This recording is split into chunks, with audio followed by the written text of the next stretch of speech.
We're back. We're a little bit more Earthdawn. Been playing around with this game a little bit more and managed to put together this little pamphlet adventure. I love pamphlet adventures, and I've never done one. This time I decided to write one. It's called The Last of Kaer Hope.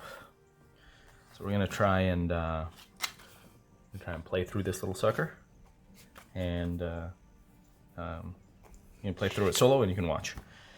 So here we'll start with, well, actually I'll start reading the back. How to use this pamphlet. This pamphlet adventure is a 6-room dungeon to be randomly generated on the fly. It will play out differently each time it is played. With a little creativity, it could be further fleshed out to become a short campaign, as the adepts make several trips into the lost chambers of Kaer Hope to eventually free their people to the surface. See additional complications and what next below. For ideas to extend this content, the simplest use of this adventure, however, is to read the intro text from page 1 directly to the PCs and start playing using the following steps to generate action randomly. So, the idea is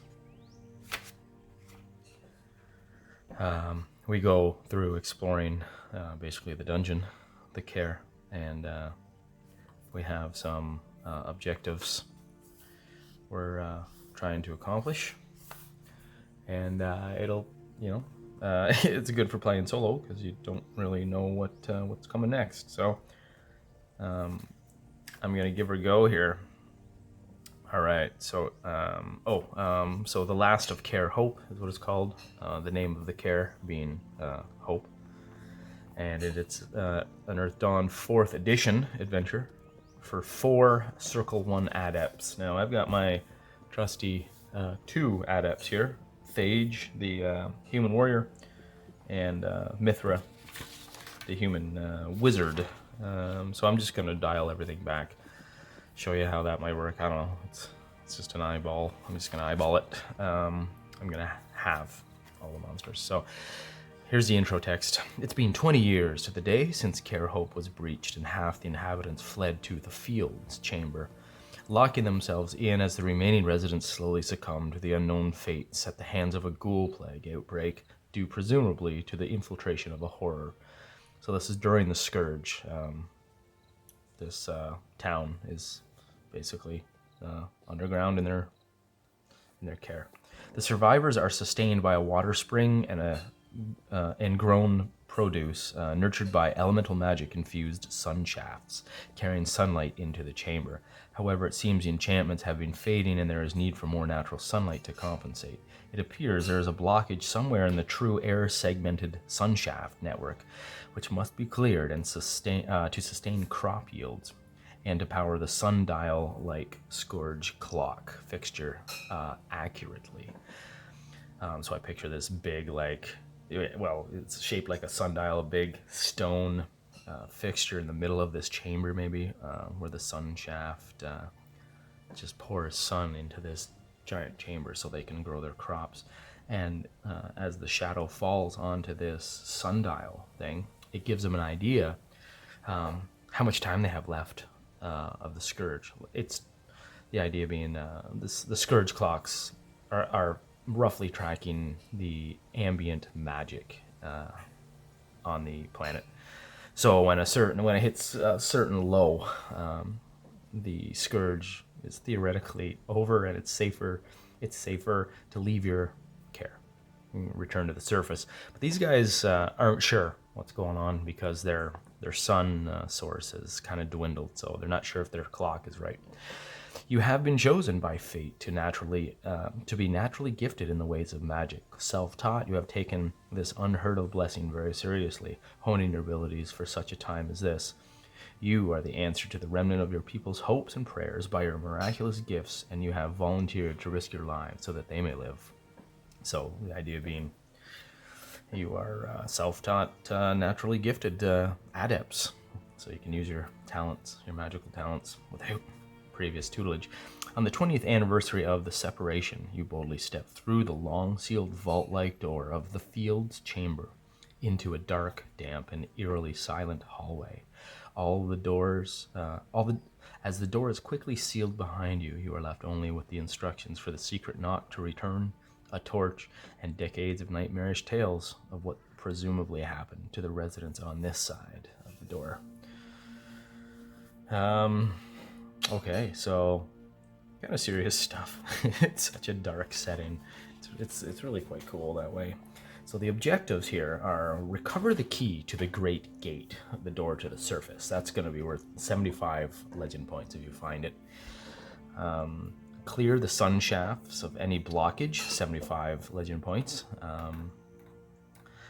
There are 2 of those, but since I'm only 2 characters, I might have that as well. So we'll see that on the next page. Another objective is recover a portable scourge clock for verification. The idea here is that there are other clocks throughout the Kaer, lying in the ruins of the remnant of people left behind, and some of them would be portable, but not very. The one in this, over in the objective, when they find it, it's like a grandfather clock-sized wooden box. So it's portable, but it's take 2 guys to kind of carry it easily.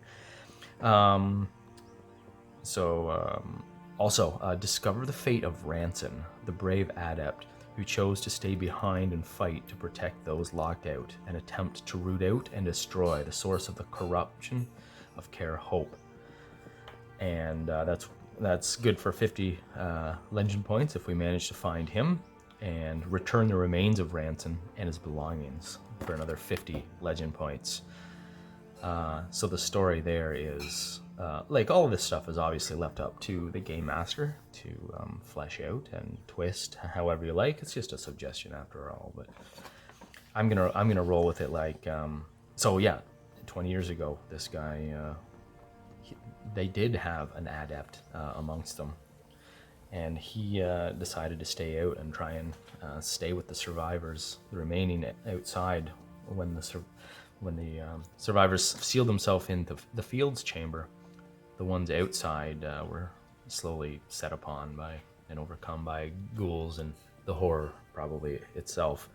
And he tried to help them, but he was never heard from. So, oh yeah, and Ranson's discipline is that of a random PC, so that's fun. I've got, okay, 1 to 4, he's a warrior. 5 to 6, he's a wizard. Cool. Ranson was a wizard. Interesting. Maybe it runs in the bloodlines or something. And Mithra, maybe he's a descendant of Ranson. Oh, that would actually, I hadn't thought of it much before. Actually, that would tie in the background nicely. Actually, that's even more reason for the characters to go find this guy, find out his fate. And he did obviously he attempted at least to do some heroic deeds. So I'm thinking. There's lots of room. There's lots of room for GM discretion here and creativity. That he'd have thread items probably on him. 1, 2, who knows? They may have been spontaneously made into thread items because of his heroic deeds while trapped on the other side. So here's generally the layout, and my random tables. And we're just going to roll through this. So we start in a random hallway. And it is empty, so 6. So we're in this just basic hallway, okay? And then there's no light here, but we're holding a torch. And the corridors all have a description of similar to these 10-foot wide passages are mostly dark due to ghouls destroying any sun-sconce light fixtures that they could reach. Mostly empty other than random piles of refuse and maybe a little bit of rubble. So uneventful for the first corridor. Let me just should I yeah, okay, I'll just map this out actually. Okay, so I've got my graph paper here. I'm gonna rock this. I'm going to take that hallway and I'm going to turn it on its side, actually. We're going to do like this. Can you even see that? Probably not much, eh? Okay. Okay. And we come in right here. Okay. I'll put the fields. Chamber is right there. So we come in and we have a door on the side. 1, 2, 3, 2, 3, and 2, 3. Door there. And a door at the end. So I'm going to come in and I'm going to go, let's go left. Doesn't really matter. The players don't need to know this, but it doesn't matter which way they go. We're going to randomly generate whatever anyways. Okay, so we come to, come straight to the end. And we start by rolling on the doors table. So we come to the end with a 5 and we find a locked door. Okay, so I'm going to put locked. And I don't have a thief with me. So is there a way, do I have any magic? No. Okay, so I'm not going to bother going that way. I'm going to check the other door. 4, stuck, strength. Okay. Okay, so we find a stuck door, and it requires a difficulty number 5 plus a d6, so 8 to unstick. So luckily I've got my tough warrior here. I'm going to use his strength step of 6, so that's a d10. I just got to beat an 8. Ooh, an 8. That's tough to do. Okay. 1. No, that's a failure. 8. Okay, so I do it. It takes me a few rounds. I would, for every attempt, I would try maybe every 2 attempts. Normally, I would roll for the random encounter table to see if anything comes. But in this case, we're in a dead end. We know what's behind us. It's the fields. Nothing doing here. So, okay, we bash open the left door here, heading west. We then go to a random room. So we roll a d6. We've got a 2, so we've got a room. Oh, cool. We've got a room. Okay, so this is the room, and I'm going to turn it this way, perhaps. Yeah, that's what we'll do. I'm going to make it go like this. Maybe I'll make it a little bit bigger than that. And yeah, like that. Like that. There. It's not quite exactly as portrayed on the pamphlet, but again, creative license is encouraged here. And then we roll if there's an objective in here, so that's a d6 as well. I'll roll a 5. We've got okay, the key to the Great Gate is somewhere in this room. That's fun. Let's roll to see what room this is. We'll roll on the description table. That's a d8. We've got 2. This is the stable coop. Okay, cool. Okay, so we'll go stable / coops. And I'll read that. An enchanted light sconce casts this 40-foot chamber in shadow. Animal pens, stalls, and coops fill the center and ring the walls with catwalks and ladders leading to the 20-foot-high second story of pens stacked upon the first. Skeletal remains of animals litter the decomposed, manure-covered floor. That's cool. So we walk into this place, and it says there's a pillar here. I'm going to make it so pillar in the center, sure, but it's a tower complex. So we've got like little stable stalls kind of all around it, where there would have been animals, and double decker. So we've got little stalls every 10 feet or so. This would have been just chocked full of livestock into the walls. And then obviously all around the next story. So there's like a catwalk ringing the walls, and then right over to course, the middle as well. So that makes for, it could make for a very interesting combat scenario, depending on how much effort the GM wants to put into that. Okay, so the scene is set. It's mostly manure, decomposed dirt. There'd probably be a bit of growth too. It's been 20 years. Everything's dead here.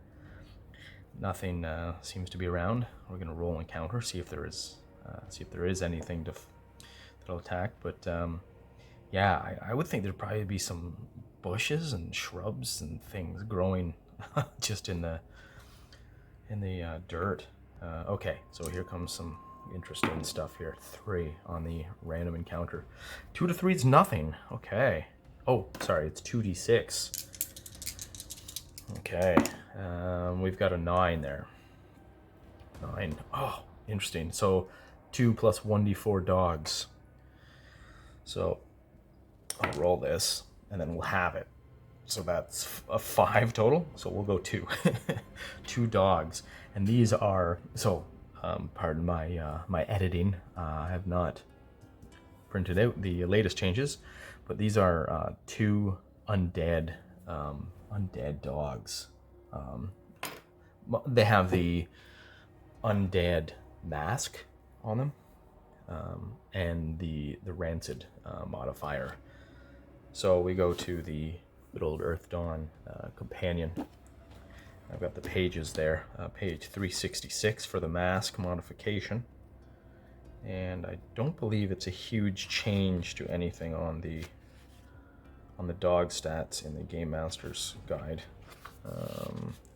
It's a rancid undead. So this mask is for generic undead generally caused by the influence of either a horror mark or Nethermancer. So a rancid makes things less dexterous, but adds to their strength and toughness.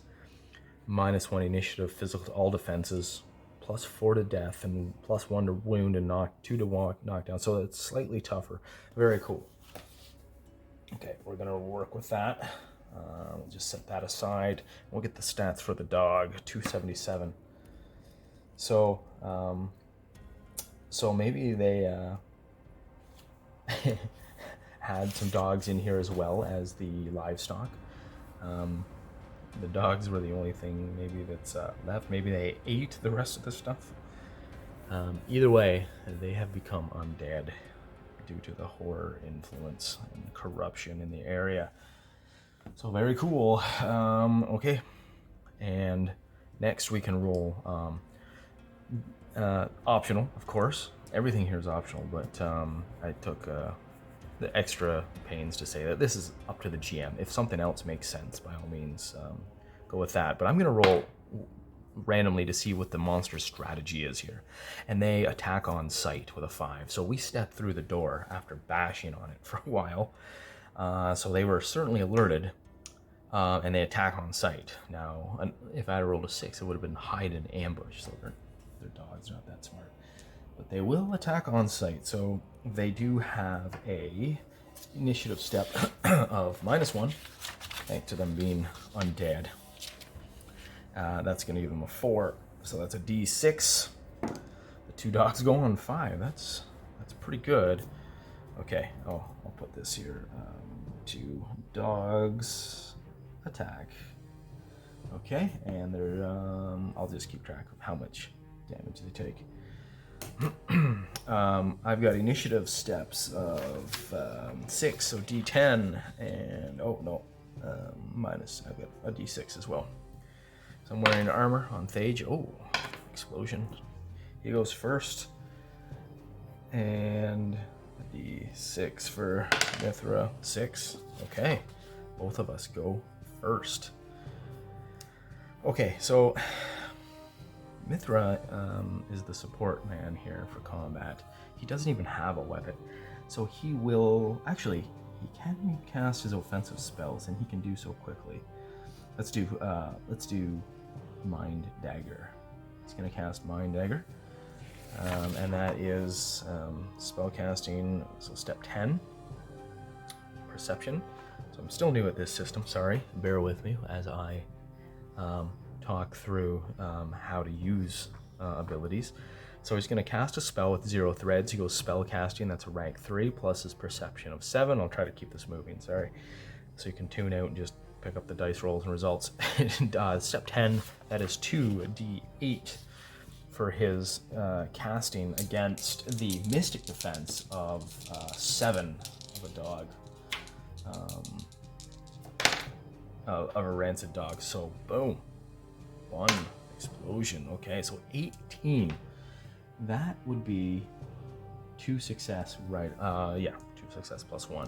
So that's a bonus. 2 success, mind dagger, and can we get some extra juice out of that? That's the beauty of this magic system. Love it, love it. It's not as many spells as my certainly my beloved GURPS magic system, but I do like how this works. When you get extra success, you do extra effect. Why can't I find the darn spell? Yeah, so extra success, increase effect, plus 2 effect step. Effect is will plus 2, and then, okay, so it causes damage. Staggering the magician whips his arm forward, throwing the dagger, makes a spell success. Against the target's mystic defense. If successful, his effect test determines how much damage is inflicted once. Additionally, the target suffers -2 penalty to physical defense until the end of the next round. So that's cool.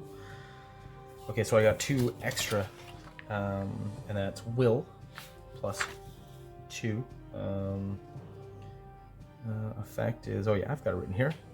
Will plus 2, and then I get to add 4 more. This twice, so will plus 6, and -2 physical till end of next round. Very cool. Will plus 6 damage to the thing. He might actually drop it. His willpower is 7 plus 6, so that's a 13.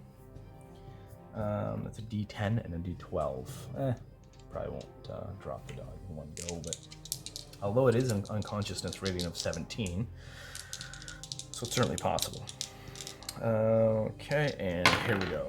6 and a 3. Yeah, that's kind of lame, eh? I have a 13 step. So the beauty of the math behind Earthdawn, as they explain in the Game Master book, is whatever your step is. So that was step 13.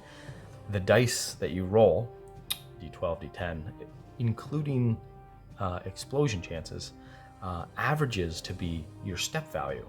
So that average, the average roll of that combination should be 13, the step. As you see there, I was woefully under average roll, but that's fine. 9 damage to dog 1. 9 damage, okay. Okay, I'll put that there. And it has a -2 to its defenses. And that should be -2, -4, -6, I guess. Because the stacked effect, that's what I will rule. I'm not sure if that part of the effect can boost, but it didn't say not, so I'm going to let that roll. -6 to his physical defense, so we need a 3 to hit the guy. 7, physical defense of 7 now, so -6, 1. So yeah, Phage is going to step up with a swing, a mighty swing. He's looking at melee weapons of 3 plus dexterity of 6, so that's a attack dice of 9, D8 and a D6. Can't get enough of throwing these dice combinations. Love it. My good old GURPS only lets me do my 3d6 mostly. So we've got a 7 there, so that's a hit, and that is 1 extra success. So I can roll my step 11 damage plus 2 because I got an extra success, so that's 13. So step 12, step 13 is a D12 and a D10 again. See if Phage can do any better with his broadsword. Oh, a little bit better. Not really much though. So that's measly 11. So that puts the dog to 20 even damage, and it falls unconscious at 17. And dies at 21. Now a rancid undead. Oh yeah, I gave it 2 wounds, actually 2. Wound threshold is 6, so I gave it 2 wounds. So that's yep, -2. Okay, and then these things resist pain. Yeah, of course they do. And other than that, they have okay, immune to fear. Oh, they do extra damage, +2 damage. Okay, so that one is unconscious, right?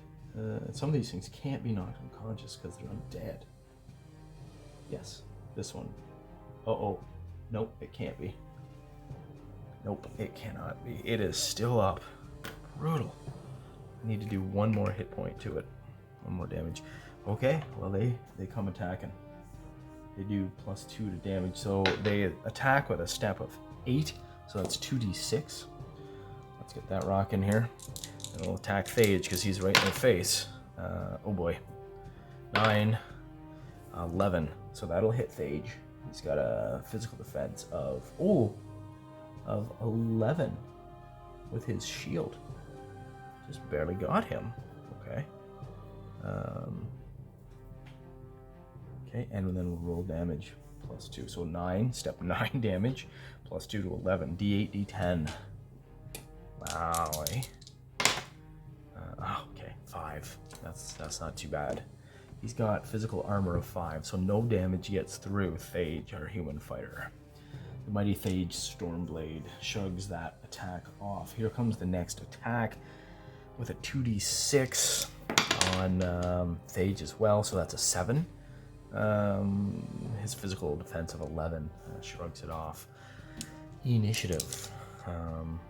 D6 for them and a D6 for us, so sorry. Black is the bad guys, blue is the good guys. We go first again. So, this is interesting now. Can I get an aggressive attack? That might be interesting. Can I do double attack? No, I cannot do that. That's crazy talk. That's crazy talk. Nobody can do that. So I'm gonna fling a mind dagger again from Mishra at the one with 1 hit point left. So I'll make a casting check. What is that? I should have that memorized. Step 10. Step 10 to cast, 2d8 against its mystic defense of 8 -1 because it's undead. 7. You'd hit a 7. Nice. That's an exploding die, so it's 10 plus another 8. 18. We're still going. Wow, look at that. Okay, so it's 25 against its 7. So, 7 from 25 leaves us with 18, and then that'd be 3 extra success. 3 extra success, that's beauty. 3 times 2 is +6 to will, +6, +2, +8. So will +8 steps. He's just massacring this thing. So that's 8 + 7, so that's 15. Step 15. D12 and 2d6. D12 and 2d6. I wish I had gone for the uninjured one. Oh well. What does that roll? It looked like a 12, but it didn't quite. Okay. So that's a nice 16 damage. Certainly enough to kill 1 dog. Okay. Yeah, I really wish I had gone the other one because that would have weakened his physical defense. That's the nice part of the mind dagger. Oh well, I didn't call that properly. So, okay. And Phage is going to step to the second dog. And karma? Yes. Yes, please. I'm going to use 1 karma on this strike. So we have 9. 9 plus a d6.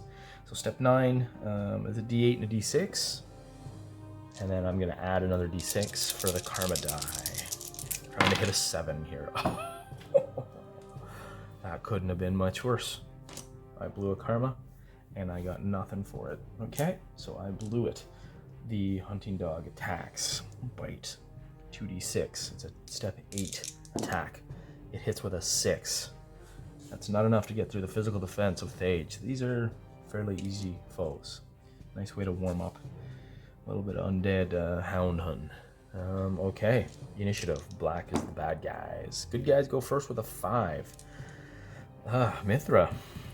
Golly, he is gonna mind dagger again. He's one trick pony right now, but it's working. So he needs a 7 or better. Look at that. These d8s are exploding like crazy. 8 and a 6, so it's a 14 plus another 14, 22. Oh my goodness. Is this a weighted die? That's a 30. Okay, 36. 36. Wow, wait, okay, so minus 7, so that's 29. And 5 goes into that 5 times. Almost 6 times. So he hits the thing with 5 extra success. 5 times 2 would be 10 extra steps, plus the 2 of the effect from the spell. That's 12 total. Step 12. Will plus step 12. That's unbelievable. Willpower step of 7 plus 12. Looking at step 19. Oh, now we're getting into some real dice. Step 19 is a d20 and 2d6. Okay, that's good potential here. I could really duff it though still. Okay, so we've got 5 and 14, so 19 damage in one shot. Wow. Okay, 19 damage, and that was 6 extra. So that's minus 12 to the thing's physical defense for the next round. Is it just one round? No, the next 2 rounds. Very cool. Minus 12 to its physical defense. So that puts it down to 1. We can't go below that. So that should make it easier for Thage to hit this time. He'll try his best. He's not going to use karma. I'm going to save that for tougher foes. So dexterity of 6 plus melee weapon. I need to just tally that up, so I just stop adding it every time. 9, and that's always going to be a d8 plus d6. d6. Here we go. He needs to hit a 1. Yeah, he hits it. Just 1 extra measly success. So his damage dice is 11, step 11, plus 2 for the extra success. That's 13, so d12, d10 again. d12, d10, and we do some nice damage that time. So that's 14 damage, and that kills the thing. Okay, so that's 1 pair of dogs cleared. So we come into this room according to the layout here. There is an exit here and an exit here. So we'll go with that. I'm not going to change that. So this is the stable coops. Yeah, there's lots of dead animals around. And now dead, undead creatures. We need to search the place, so I'll do some perception checking. Since it's just me playing solo, that's not overly exciting. I'll just say that they do in time. Well, actually, we'll see how long it takes them. Because maybe an encounter comes along if a door is open or they find something else in here. It's a big room, so we'll go perception. Perception for Thage is a d6. Not a perceptive lad. So 1. He fails. The perception on Mithra, however, our wizard, is much higher. He's got the 7, so that is a d12. So he looks around. 5. So we'll say to find it in this place. This is a big, busy. Well, it's the key to the main door, so it's not going to be buried in dirt. It's probably, hanging up somewhere on a table or something. On the edge, shelving maybe. It's strange that it would be even in here, but who knows what ghouls would be doing, roaming about, picking up stuff, who knows. They're semi-intelligent, so we'll say that we do find it, and I will roll another encounter. Oops, so I'll write notes. Actually, I'll write the notes right here. Find key. 2 great gates. So that's pretty important to have, I suppose, if the survivors ever want to get out once the Scourge is done. Maybe it is now. It's up to the GM. Let's just see if there's any other encounters in here. 7. 1d4 ghouls. Now, let's see how many ghouls. 1, okay. There's a ghoul lurking here. And its strategy, 5, is an attack on sight. So while they're maybe up on the second story here, just kind of searching the room for any valuables or any of their objectives anyways, they are attacked by a ghoul. So we'll do initiative.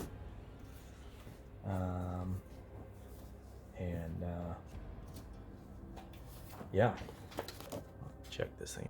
I do like these books. Their form factor being a little different, but love them. I do like them, but it is a problem to get the darn things to stay open for reference. So if I was running this game, I'd probably put some shorthand down if I had time to prep, write it out. But it's no big deal. I can hold it with one hand and still rock this. Okay, so we're looking at a ghoul. It has a initiative step of 7, so that's a d12. Uh-oh. So it's got a 3, nice. Okay, a d6 for Thage, 4, he goes first, a d8 for Mithra, 2, he goes last. Okay, so Thage is going to, he's gonna attack. Actually, I'm thinking, let's try an aggressive attack, plus 3 to attack and damage. So his attack step is 9, it's up to 12 now, 2d10. I'm feeling a little reckless here. So we've got a measly 6, and that's a miss. Physical defense of 9 on this thing. So I now have a -3 to physical defense. I think I may have made a bad call on that. That's okay. It's interesting for the viewers if nothing else. Claws of 10, step 10, so that's a 2d8 going for Thage. 2d8, 10, he hits. Wouldn't have hit if I hadn't done the aggressive attack. No extra success. Oh, he did 10 and I'm at, 8. No extra success. He does damage with 11. Oh no! Oh shoot, these things have the poison. What was I thinking? Yeah. Oh well, Thage, Thage wouldn't know that, so he's just, getting trial by fire here. D10, D8 on the damage, and that is a, wow, okay, an 8 and a 5, so that's a 13. 13 damage, 5 is blocked by his armor. So he takes 8. Ouch. 8 damage. Okay. Oh. And, okay, here we go. Poison. Cacophony and poison. Step 10. If the ghoul's claws do damage to a target, the target must resist the effects of the damage and poison. The poison is step 10 damage. Instant intervals of 1 rounds. Once every 6 rounds. Duration until healed. The poison stops progressing if the ghoul is killed. So page 171, we can get the deets on that sucker. 171. How do I resist that? Poison resistance. Make a toughness. Okay. If the character resists the character is exposed to poison. How much did I take? 8 damage? I took a wound. No, wound threshold of 11. It's a tough lad. Makes a toughness test against the poison's effect step. Okay. The poison affects character more than a single round based on its duration interval, he may make a toughness test each time the poison would affect to see if he resists. Poison stops affecting once he has resisted it. Okay, but the damage or other penalty. Okay, yeah. But the damage obviously stays. Okay, so... Oh, okay, he is tough. He's got a D12. That is poison. Wow, a poison step of 10 though. Need the 10. 11. He resists the poison. Wow, attaboy Thage. Okay, so he does not take the step 10 damage, which is 2d8. And armor doesn't help there. Wow. It's pretty intense, eh? Gotta love the old Earthdawn method of dealing with poisons. They just go right to the damage. There's no paralysis. It's nothing. No ghoul paralysis here, just ghoul death. Okay, so that thing clawed me good, but I got away lucky. No wounds and no extra poison damage every turn. Okay. And I'm just seeing here the interval on that poison is 6-1. So for the next 6 rounds, every round, that will deal damage, which can be resisted. I get a chance to resist it every time. Okay, so Mithra, gee, what's he gonna do here? He should. The mystic defense of the thing is 8. That's pretty tough for a first level character to hit. I could buff up Thage, which might be the best thing to do here. Mage armor him, maybe? Then I can get his physical defense up to 14. That'll make it pretty hard for this thing to attack him with its attack step of 10. So that's what I'm going to do. Mage armor. 0 threads. Very nice. Yep, I'm going to do that then. Casting mage armor. Okay, so 2d8. I need to beat the physical defense of my warrior, or the mystic armor, mystic defense, sorry, of 6, so that's easy to do. 2d8. I'm going to use a karma point. No, actually, if I face more, there's going to be a lot more ghouls. So. Well, yeah, let's use a karma point here. Why not? So 2d8 is my spell casting, and then I add a d6. So d8, d8, d6. Gotta beat a 6. The higher the better here. So 5, and yeah, so 12. So that's 1 extra success. So that's good. Okay, mystic armor. 1 extra success. Does that buy me anything good? I bet it does.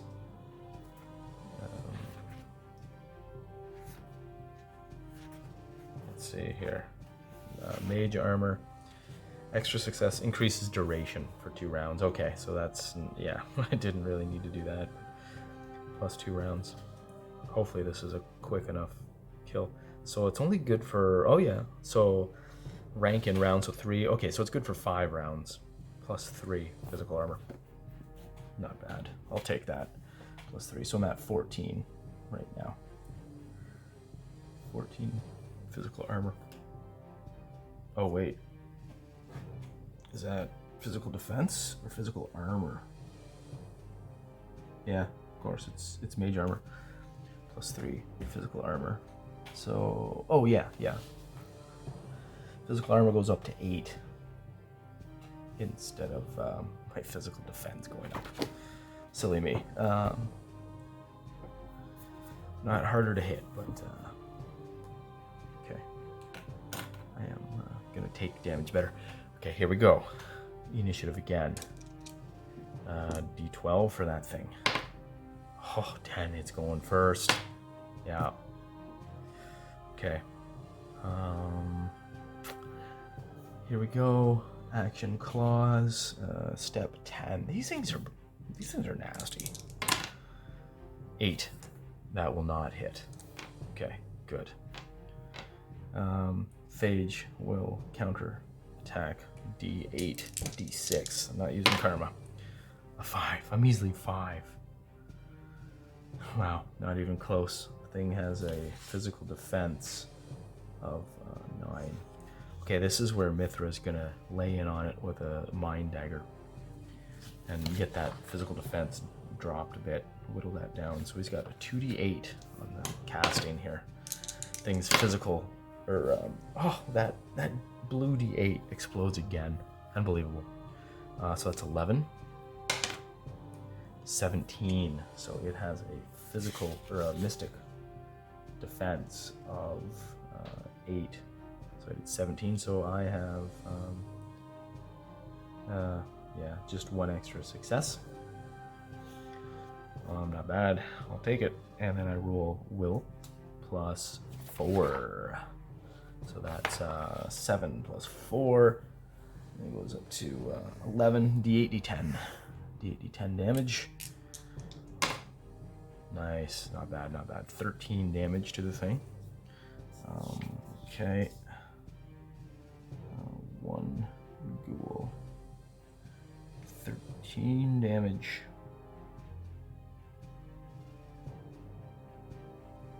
Okay, and it takes -4. That is a wound.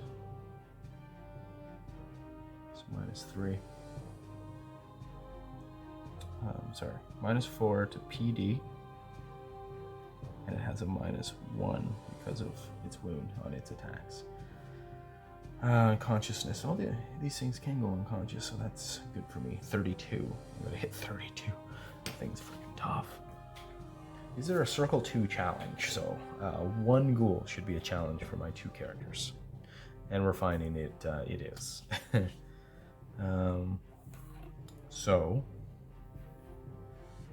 It went... Phage went... Okay, it's initiative. It rolls a 11. Phage with a 1, going dead last. And...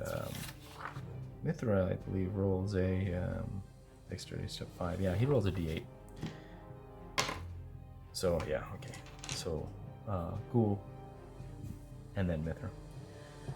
Okay, so that's one down. The mage armor is good for rank, so 3 plus 2, so 5 rounds. 1 down, 1 round down. Okay, and the ghoul, oh, I hate how this ghoul stat block is split across 2 pages. That's annoying. Okay, claws for 2d8 on Phage, of course. That will hit. That is a 13 right there. You needed 11, so only 1 success, and the claws are 11. Step, so that's a d10, a d8. I've got that extra armor. Come on, yes, 5. Nice, no damage. Gets through, so no paralysis, no poison this turn either. Phage counter strikes, the d8 and a d6. Gotta get some better rolls here, big man. Okay, that's 11. That will hit. Its physical defense is down 4. So from 9 down to 5, so that's an extra success. Awesome. So that's 13 damage, step d12 and a d10. 12 d10 brings down the broadsword. Nice, exploding dice. We needed that from Phage. So that's an 18 damage plus another 9. So we've got 27 damage. Beautiful, 27 damage. So we're up to 30. Oh, 40. 40 even. 40 even, and that kills it. It has a death rating of 40. Well done. Well done. And I didn't take... Yes, I did take some damage. Took 8 damage. So, with that, I think we will... we've got the key. We know we've got a locked door in this hallway. This is a quiet room. Let's check these doors, see if we can close ourselves in here and just rest for a little bit. Could go back into the hallway and rest. Let's do that. We're going to go back to the hallway and rest for an hour and make a recovery test for Thage. He's got a D12 recovery die. Got to heal up that 8. 3. Okay, that's fine. Down to 5 damage. We'll take that. And 1 recovery test spent. Okay. Back into this room an hour later. We check the doors. Okay, let's go this way. I'm gonna head north. Oh boy. Who knows what we'll get. 6. Trapped. It is trapped. What kind of trap? 6. A spike trap, page 184. I think that's the worst. It's one of the worst traps I could roll. Now let's just go take a look at the spike trap stats and see what the chances are detecting it. Step 15 for detection. So I will roll a perception since we don't have a thief. And if I was running this for a party and we had a thief, unless they were probably declaring they were looking for traps, might just spring it on them. I don't know, depending on how brutal I want to be that night, I guess. I'd probably allow a perception test. Let's face it, I'm a softie usually. Except for when it comes to my randos. D12, or sorry, spike trap is detection, difficulty number of 15. So perception is 7. A D12 is rolled for Mithra. He's pretty perceptive. 11. Close. He does not see it. Now, it's pressure triggered by a pressure plate. Has an initiative of, yes, right, traps in this. I find this interesting how they handle it in this system. Traps have an initiative score. So when they trigger, it's possible that somebody with a high enough initiative notices what's going on and gets out of the way. So we don't notice it though, and we trigger it. Initiative D20, 2D12. That's an initiative step of 25. Yeah, so of course a trap is, pretty hard to beat on an initiative. Makes sense, but it's possible. Could be just an old rusty trap. Oh yeah, that's a 22, 31 initiative. So a measly D6 initiative of Thage 4. And Thage, it looks like effect is 6 spikes shoot out from cracks in the walls. Oh, right. This is, I was thinking a pit trap. This is a spike trap. Similar to a blade trap, a spike trap consists of sharpened metal or wooden stakes hidden in gaps between stones and released through a powerful spring. They are commonly found in ruined citadels and Kaers. So, yeah, many of the traps would have been enabled by the survivors. That's the idea here. Yeah, just trying to deal with them being overrun by ghouls. So it's going to be a lot of a couple traps throughout this. So spikes, 6 spikes shoot out from cracks in the walls. That's the example given here. GM obviously always encouraged to modify. I'm just going to go with this. Striking the victim who tripped the trap with incredible force. The spikes cause step 18 damage with physical armor providing protection. The victim receives a wound. He is impaled on the spikes and is considered knocked down. Other characters may attempt to ease the victim off the spikes with dexterity 15 test. If successful, the victim safely removed. Otherwise, the victim remains impaled and suffers an additional step 6 damage with no protection from armor. If multiple characters are attempting to remove the victim, you put them together. Once triggered, the trap blocks passages along the corridor. Gee. If successful, the victim is safe. Otherwise, the victim remains impaled. Yeah. He's just going to be stuck there because Mithra's not going to be able to get him off with a dexterity check of 15. Whoa. So you have some magic. I think that's the end of Thage here. We'll take a look here.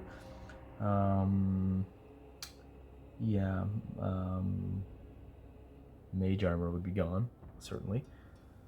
That's not gonna help. Okay, well.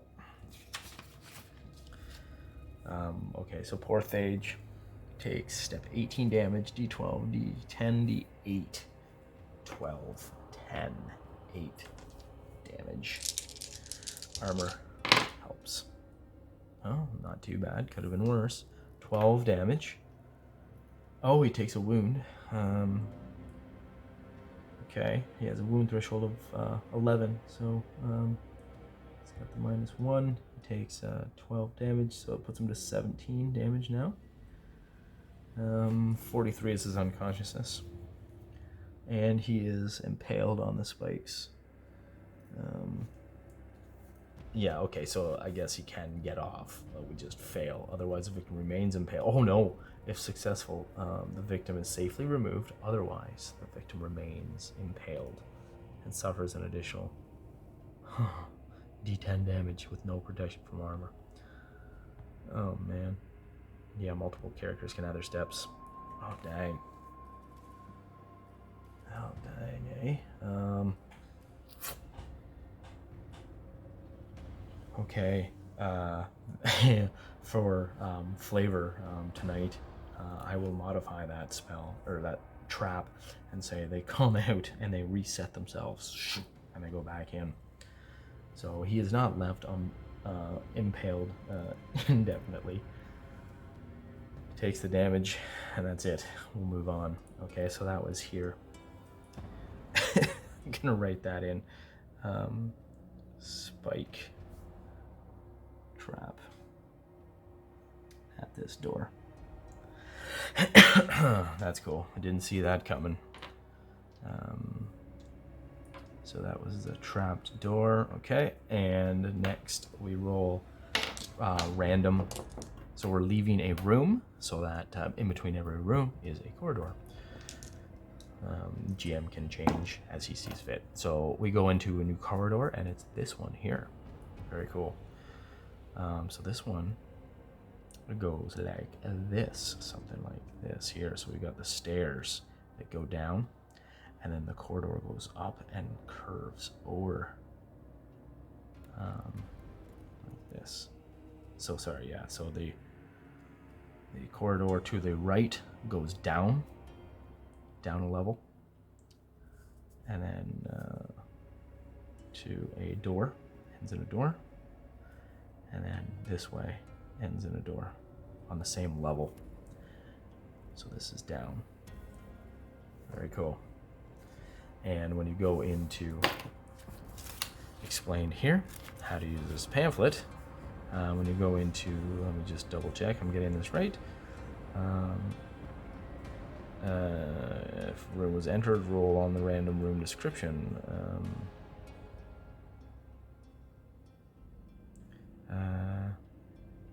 When you roll a random corridor or room map, serves as a general guideline, blah blah blah. In each room, but not corridors, roll to see if it contains an objective. So in a corridor, no objectives here. In each room or corridor, roll to see if it contains a monster encounter. So we can find monsters in the corridors. 2d6. Let's see what's in here. 7. That's a ghoul again. There's a ghoul lurking in here. What does it do? 6. Hides in ambush. Dang, okay, we've got a lurking ghoul. That, what's that on page 473 again? Let's find that. These things have some serious stealth.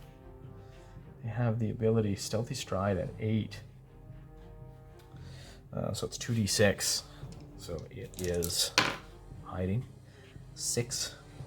It rolls a 6. And then we have to perceive it with our roll for perception.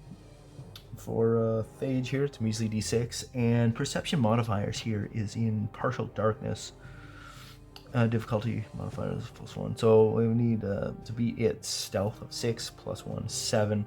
We are using a torchlight. 7. Partial darkness. There's maybe a sconce up high, but most of the place cast in shadows. Need a 7. Hey! Phage sees the thing. Didn't hide that well. And it does not, is not able to ambush us, so Phage plus it. Oh yeah, look at that. 2 on the ghoul, 4 for initiative on me. Phage, that is. And then, 3, so everybody goes before the ghoul. Excellent. So we're in the hallway here, and we see the thing maybe crouched around the corner. Comes out, tries to get the jump on us. We're ready for it. So Phage will take a swing. D6, D8.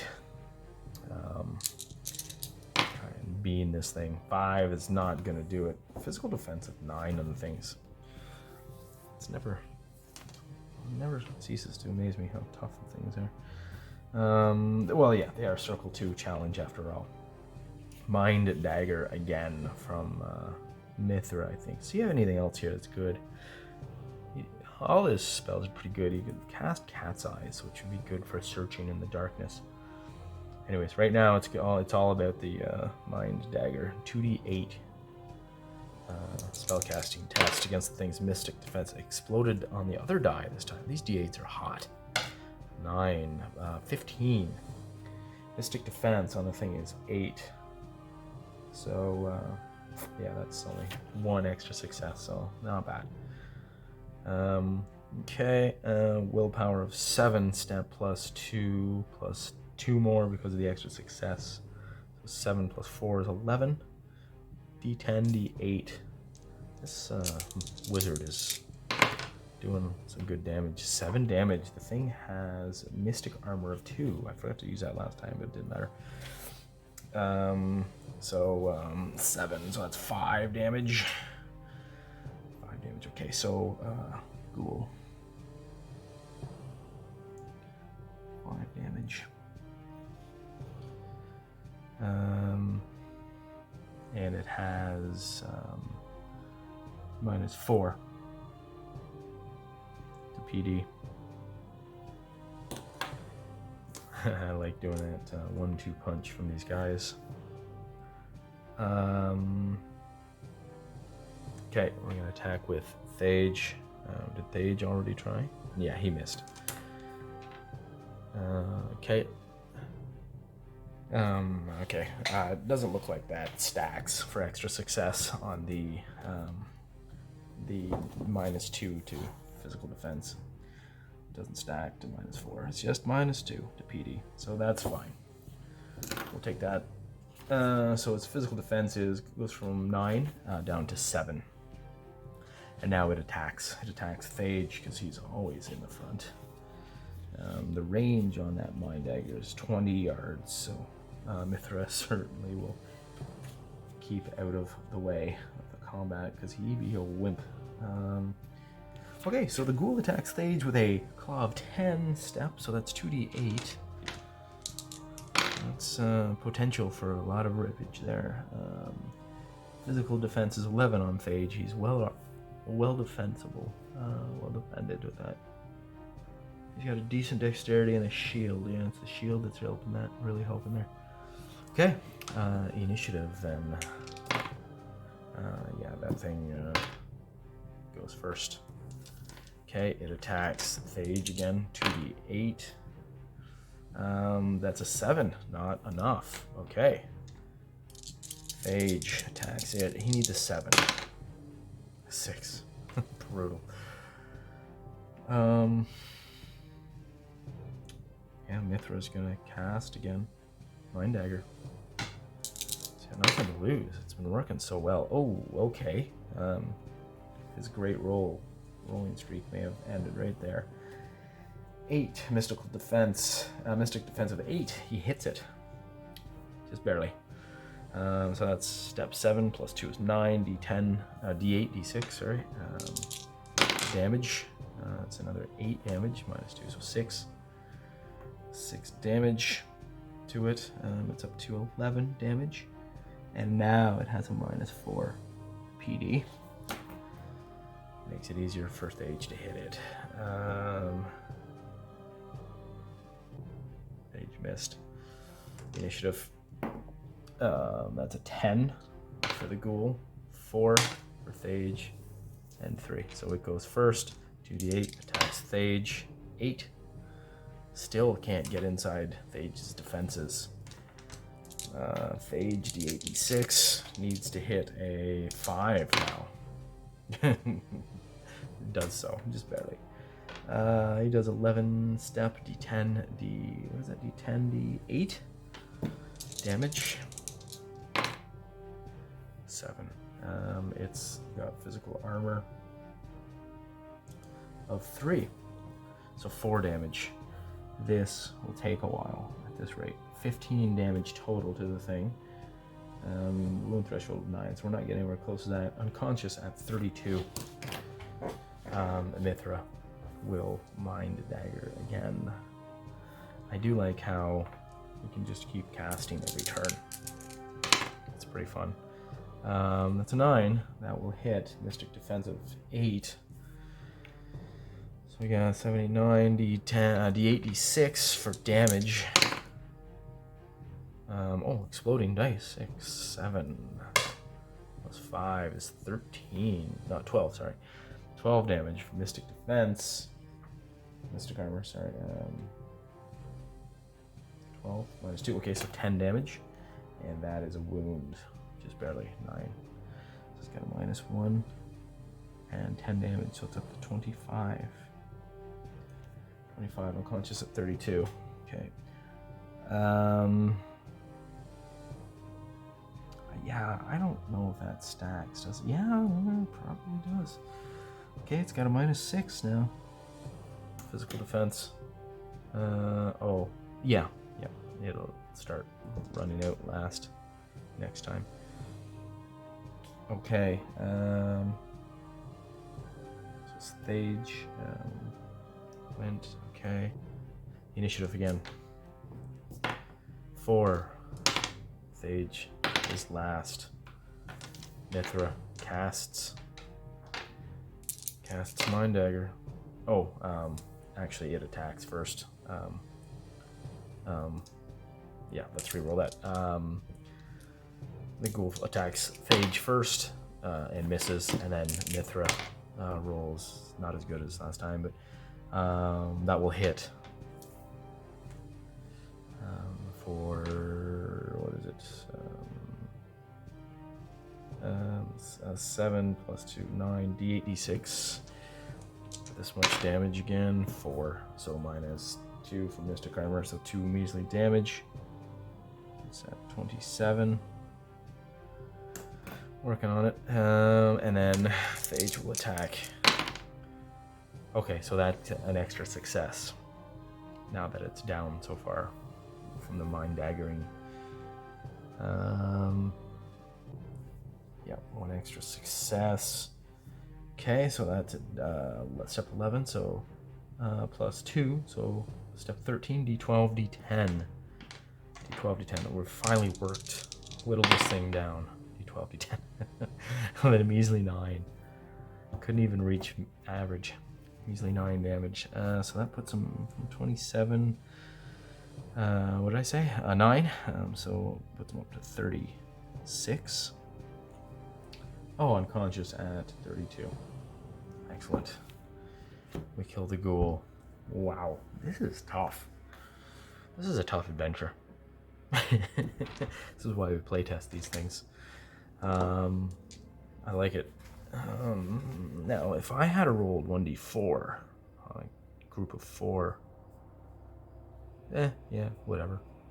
Game Master can tweak these on the fly, certainly. If the first encounter of 4 is a real challenge for his 4 PCs, then the next time he can subtract 1 or whatever. Okay, so we vanquished the undead in the corridor, and we continue. Let's say I want to go east and see, because this room is on the same level, so it'll connect to the locked door. So roll a d6. Check the door. 4. The door is stuck. Okay. This door is stuck. D6 plus 5 for difficulty number of 7. Okay, so strength check for Thage is a 6 step, so D10. He's got to hit a 7 or better to bust this door loose. Fails on the first attempt. Yeah, nails it on the second attempt. So he takes a few minutes bashing away at that door with his shoulder, and whatever's in there knows we're coming. So we are not sneaking up on it. In the next room, we find, objective-wise, the key. Already rolled that. So we roll again. Objective, key, again. Let's try again. 2. Oh, sunshaft. Sunshaft blockage.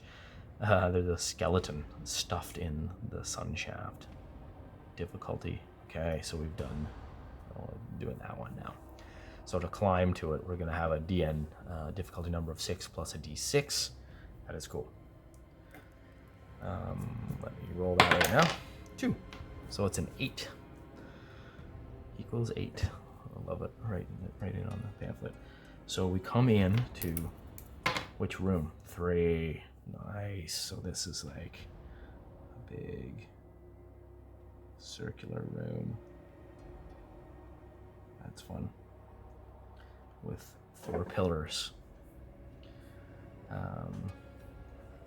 Okay, cool. Well, before I draw those in, let's check the room description and see what chamber we're dealing with. 3. The gardens. Very cool. Okay, fitting. Big round room. This overgrown 60-foot chamber has a dirt floor. 60? 1, 2, 3, 4, 5, 6. Look at that. Lucky. 1, 2, 3, 4, 5, 6. Has a dirt floor and is covered in vegetation, allowing only indirect sunlight to reach the floor as vines, trees, and bushes reach in a tangled wall of life towards the 30-foot high ceiling. Movement is a quarter normal speed through the musty, damp thicket. That's fun. Okay, so we come in, and sure enough, there will be the 4 pillars, just as shown here, holding this massive chamber up. And the gardens, yeah, would be several ways in, so I'll just take the prescribed 4 entrances. So we open the door to find this verdant forest, just overgrown thicket, and encounter what is in here and has heard us bashing on the door. 10. Oh, 1d4 cadaver men. 469, page 469. So I believe these are circle 3. So 1 will be plenty for my 2 first level characters. Yeah, circle 3. So I'm not going to roll 1d4. I'm just going to say there is 1.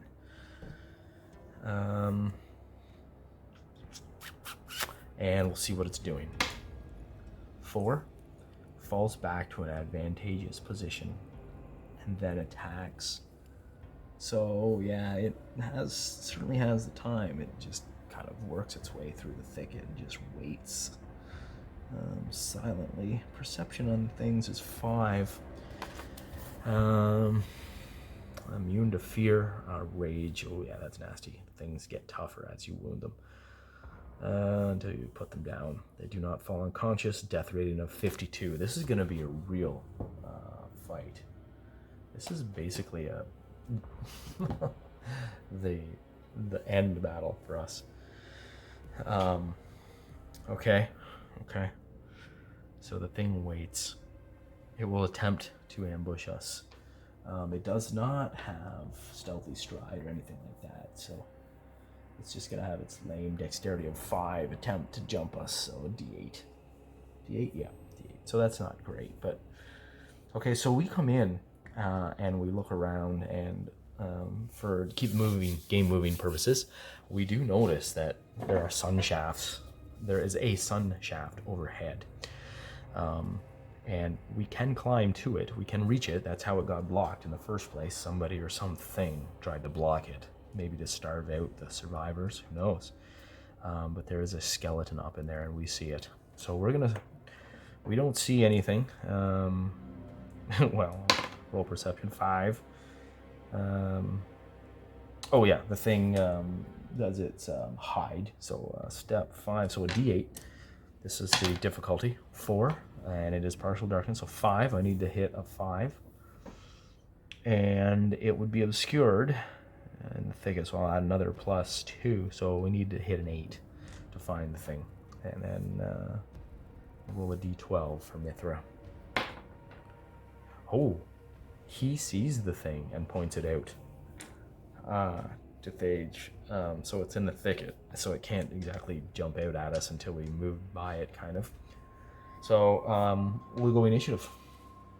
And oh, interesting. Some ways this cadaver man is easier to fight. Initiative of 5. Things are more lumbery.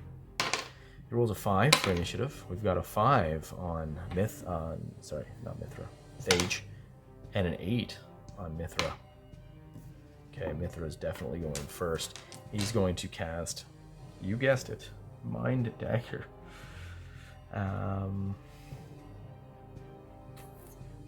At the, what's Flame Flash like? Yeah, Mind Dagger is the way to go, because I like how it gives the -2 to physical defense. Okay, so he's gonna Mind Dagger. Oh, I'm gonna throw on some interesting visuals here. Here's the good guys. We step into the thicket here, and we're ready for the thing as it comes at us. Thage stepping up, and Mithra stepping back. Okay, and this is just thick forest with maybe the sun shaft kind of coming along here, up high, kind of connected, hanging off maybe the side of the pillars, and 4 doors. So Mithra casts Mind Dagger, and that's a 10, so it's a 2d8, of course it is.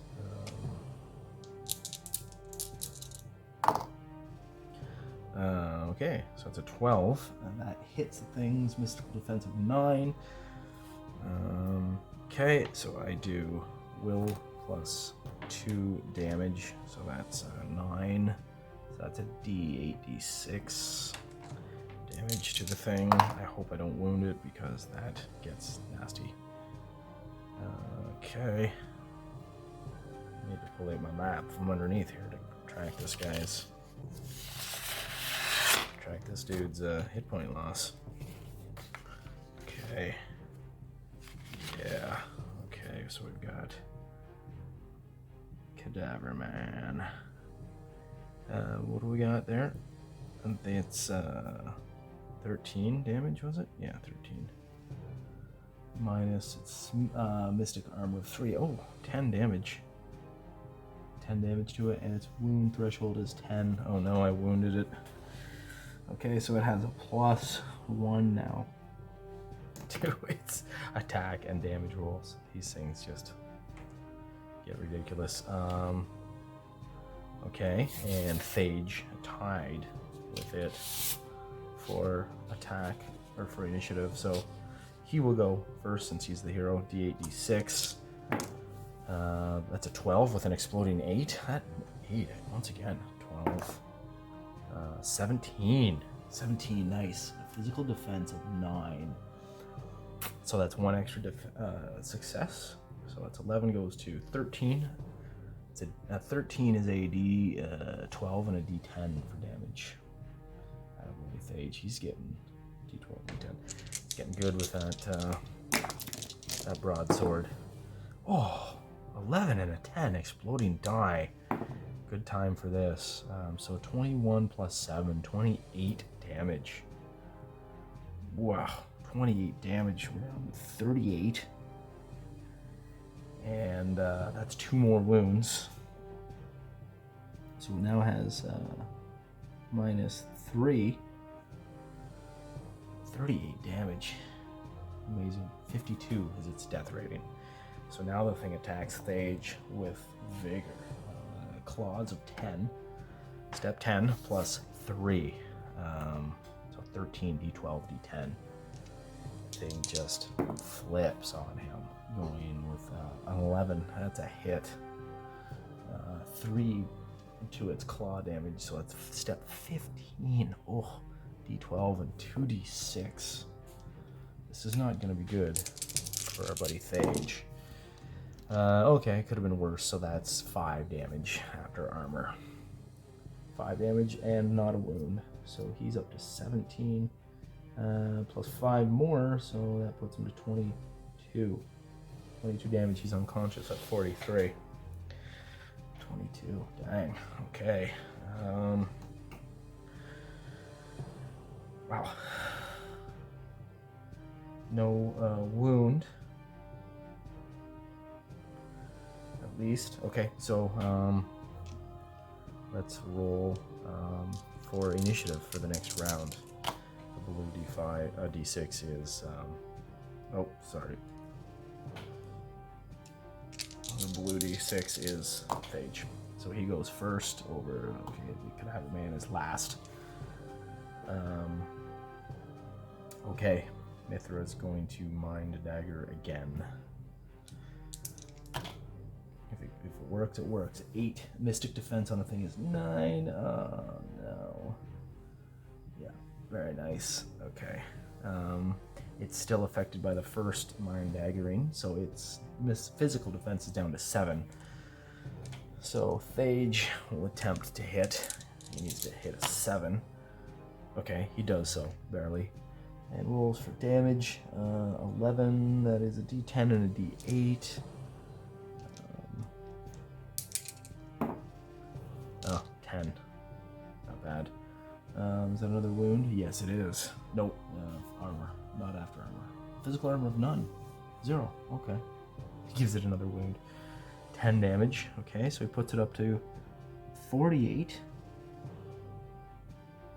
And it has Fury of 4. So after this, it's not going to hit as hard. Okay, so Mithra will try and cast Mind Dagger. Oh no, I tried and failed. This thing attacks with -4. Or sorry, +4. Holy moly. So it's step 14. What is that? 2d12. This thing is going to tear into Thage something wicked. Ooh, that's a 12. It gets him. Just barely.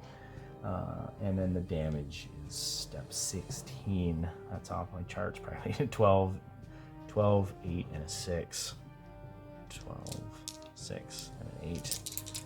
Ooh, this is some serious damage. Oh, it could have been, yeah, could have been better. So that's 15 damage, so he takes 10. Oh, it's not a wound after armor. No, just barely got a wound. 32 damage to Thage. 11 more and he is unconscious. Okay. Initiative. Thankfully it goes last again. Okay. Mithra will mind dagger and miss Thage. Oh, please do not miss Thage. Put this thing out. Oh, that's a 9. Yes, he hits. He hits it right. Oh yeah, it still has -2. Last time from the mind dagger that hit. So he hits just barely and then does step 11. D8, D10. D8 and a D10. So what is the thing at? It's at 48 damage. It dies at 52. Come on. 10 damage. No armor. Physical armor 0. He kills the thing. Ooh. Hot diggity, man. These things are tough. Okay, so Thage is a hurting unit. Perhaps they can. Oh yeah, can they unlock that door? No, they probably can't. It would be locked with a key. So they are in this room. They'll check the other doors. Ooh, we don't want to go near them because they could be trapped. Yeah, I'm not going near those doors. I think we should go back home. Okay, well, we're going to attempt to clear the sun blockage sun shaft block. We just need an 8 on a climb check. So Phage has a dexterity of D10. That's step 6. Step 5 for Mithra. Phage can't afford to fail a climb check and fall and take damage. He'll be unconscious. So Mithra's going to cast Wall Walker on himself. And then climb up there and try and clear the sun blockage himself. So, 2d8 for the spell casting. His own Mystic Defense is higher. Mystic Defense of 10. He's got to beat a 10. Yeah, he does so. Perfect. In his first attempt. Well, that weaves the first thread. That is. Oh, yeah, 5 to weave the thread, so he did that. And then he casts it and fails. And then he tries again and fails. And then he tries again and fails. Okay, at a certain time we're going to get another encounter here. That's a 9. Fails. That did it. He casts, exploding die, 14. Yeah. 16. Yeah, that's enough for an extra success. So yeah, that would only have been like a couple minutes, so I guess no wandering monsters. 1 extra success on a what is it? Wall Walker. Increased duration. Okay. So no extra climbing bonus. Fair enough. I guess that'd be too overpowered. So we add 4 steps to his dexterity for purposes of climbing. So that's step 5 plus 4 is 9. So he gets a D6 and a D8 to try and beat the difficulty of 8.